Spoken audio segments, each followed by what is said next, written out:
Hello, ako si TK.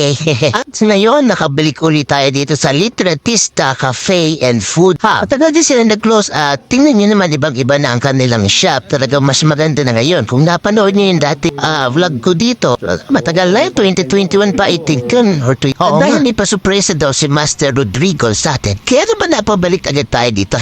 Actually, ilang weeks na yung nakaraan. Buti na lang naaalala ko. Ito yung bagong product ni Master Rodrigo na handcrafted, made from coffee bean. 2% nito ay recycled materials. Napaka-creative talaga nila Master and his family. Mula sa kanilang father na litratista, kaya litratista ang name ng kanilang cafe. At mula sa pagkukuha ng magandang picture, pagda-landscape, pagluluto ng masasarap, pagpaplantito, plantita, at pagkakape ay nagawa na nila Master. Yan naman itong bagong art nila Master ay napaka-unique at napakadami ng sumusuporta sa kanila at bumibili na kanilang products. Kaya mula sa libangan na yun ay naging kabuhayan na din. Kung titingnan nyo naman talaga, napakaganda ng mga gawa ni Master. Lalo pa pag nakita nyo ito ng personal at nagpunta kayo dito sa cafe nila tapos magkakape. Ay grabe. Kung dati pinakita nila sa atin kung paano magtimpla ng kape, naman pinakitaan tayo ni Master kung paano niya ginagawa ang kanyang handcrafted coffee beans. Yes, ito po siyang coffee beans. At syempre, hindi na yan fresh beans, kundi ini-air dry niya kasi pag fresh beans masyadong ma-oil. Naman sa mga ganitong klase art, hindi naman tinitingnan yung materials, kundi tinitingnan yung paano yung creativity mo na ginawa mong art. So, it takes 30 minutes to 1 hour bago matapos ang ganitong klaseng coffee beans. Depende kung gaano kaliit o gaano kalaki. Ito na nga ang surpresa sa atin ni Master. Talaga namang napakaganda. Overflowing ang kape sa tasa.